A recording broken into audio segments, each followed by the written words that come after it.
मोदय, हा विषय अत्यंत महत्त्वाचा आहे।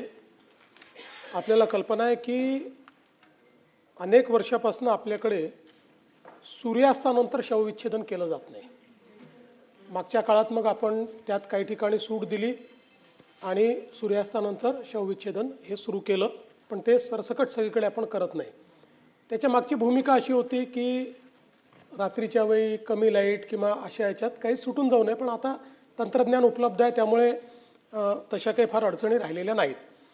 एक याच्यातलं आपण जे सांगितलं ही पण वस्तुस्थिती आहे की काही प्रमाणात कर्मचाऱ्यांची किंवा शवविच्छेदकांची त्या ठिकाणी कमतरता आहे।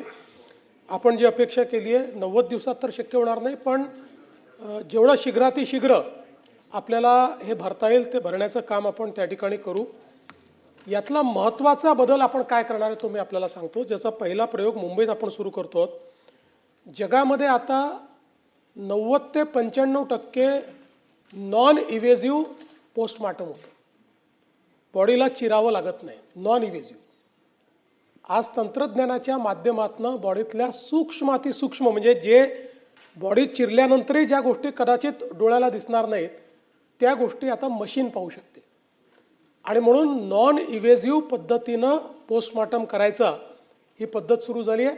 यामध्ये पहिल्यांदा आपण जे आणि KEMला नॉन इव्हेसिव्ह पद्धतीचे पोस्टमार्टमचे मशीन्स घेतो। त्याचं टेंडरही आपण काढलेलं आहे, ते लवकरच आपण पुढच्या 2 महिन्यामध्ये 3 महिन्यामध्ये त्या ठिकाणी एस्टॅब्लिश करू। आणि याचे फायदे असे आहेत की कुठल्याही वेळी करता येईल, कमीत कमी मॅनपॉवर लागेल, ह्युमन ओव्हरसाईट हे त्याच्यामध्ये राहीलच।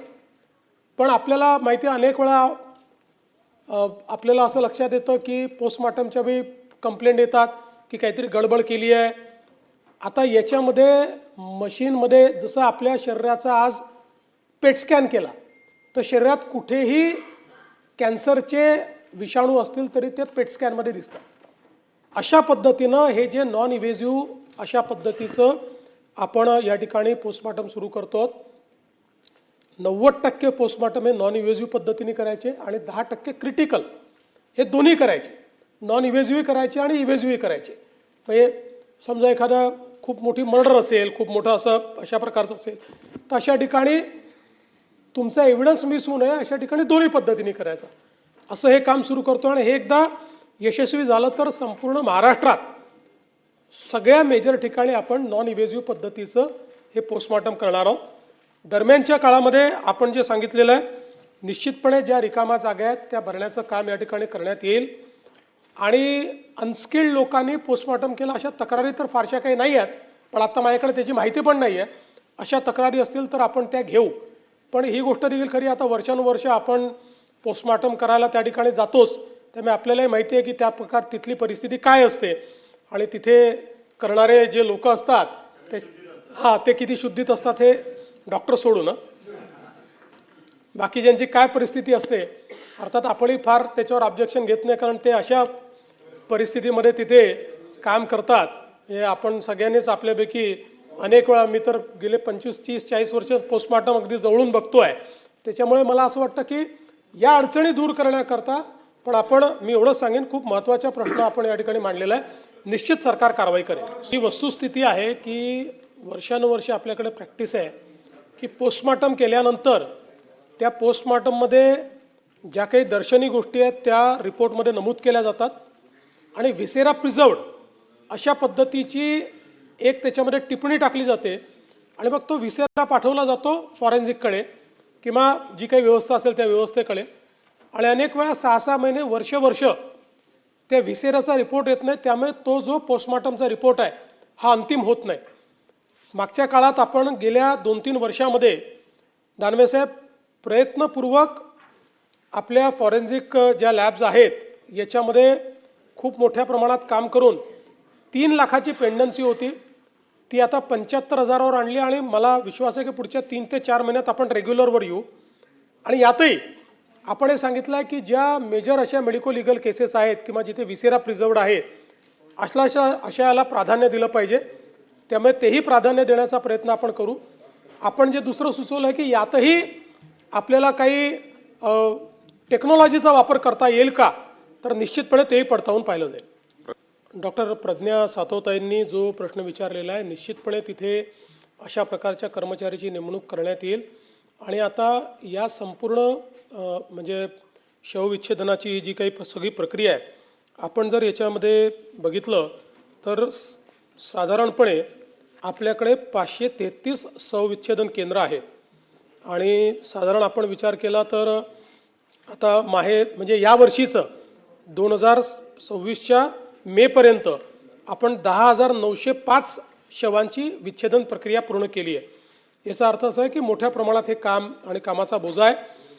या 533 ही जे शवविच्छेदन गृह आहेत याच्यामध्ये स्टाफ आणि इतर ज्या कमतरता आहेत याचा आढावा घेतला जाईल आणि त्या कमतरता पूर्ण करण्याच्या दृष्टीने पुढची कारवाई समयबद्ध पद्धतीने केली जाईल आणि ताईंनी जे सांगितलं त्याला प्राधान्य दिलं जाईल. निश्चितपणे ताईंनी जो विषय मांडलेला आहे, पहिल्यांदा तर हे जे आपण जो या ठिकाणी सांगितलं की जवळपास 533 जे काही शवविच्छेदन गृह आहे यातल्या 30% असे आहेत की ज्या ठिकाणी रेग्युलर बॉडीज येत नाहीत. अनेक ठिकाणी कधीतरी बॉडी येते किंवा आठवड्यातनं किंवा महिन्यातनं कधीतरी बॉडी येते. पण काही निश्चितपणे असे आहेत की ज्या ठिकाणी मोठ्या प्रमाणात बॉडीज येतात. विशेषतः ॲक्सिडेंट्स ज्या भागात होतात त्या भागामध्ये अशा पद्धतीची परिस्थिती असते. आणि म्हणून ज्या ठिकाणी आवश्यक आहे तिथे शीतगृह आहेच. पण जसं मी म्हटलं की म्हणजे मी या ठिकाणी चित्राताईंचे आभार मानेन की हा एक भाग असा आहे की ज्याचा कधीच आढावा आपण घेत नाही. म्हणजे मी देखील इतके वर्ष गृहमंत्री आहे, पण त्यांच्या प्रश्नाच्या निमित्ताने पहिल्यांदा याचा आढावा घ्यायला आम्ही बसलो किंवा याच्या संदर्भातली माहिती आम्ही त्या ठिकाणी मिळवली. आपल्या इतर गोष्टींचा म्हणजे जिवंत माणसांच्या संदर्भातला आढावा आपण वारंवार घेतो, पण जो काही अशा पद्धतीने मृत आहे, जी बॉडी आहे त्याचा आढावा घेत नाही. म्हणून मी आपल्याला आश्वस्त करतो की आज जे मुद्दे या ठिकाणी आलेले आहेत या सगळ्या मुद्द्यांच्या संदर्भात आम्ही त्याचा आढावा घेऊ. दुसरा जो मुद्दा आपण मांडला, खरोखर ती अतिशय दुर्दैवी घटना आहे. ज्या प्रकारे एका महिला डॉक्टरनी त्या ठिकाणी त्या एका कार्यक्रमामध्ये जी काही वक्तव्य केलं ते खूपच दुर्दैवी आहे, सगळ्यांनाच मनस्ताप देणारा अशा प्रकारचा आहे. पण या संदर्भात नियम आहेतच. म्हणजे बॉडीबद्दल बाहेर बोलू नये, कारण याचे जे काही प्रोफॉर्मा असतात त्या प्रोफॉर्मामध्ये पहिल्यांदा ते डॉक्टर्स त्या बॉडीचं सगळं निरीक्षण करतात.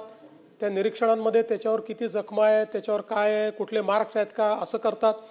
त्यानंतर मग ते तिची चिरफाड जी करावी लागते ती करून मग आतल्या सगळ्या गोष्टी करतात.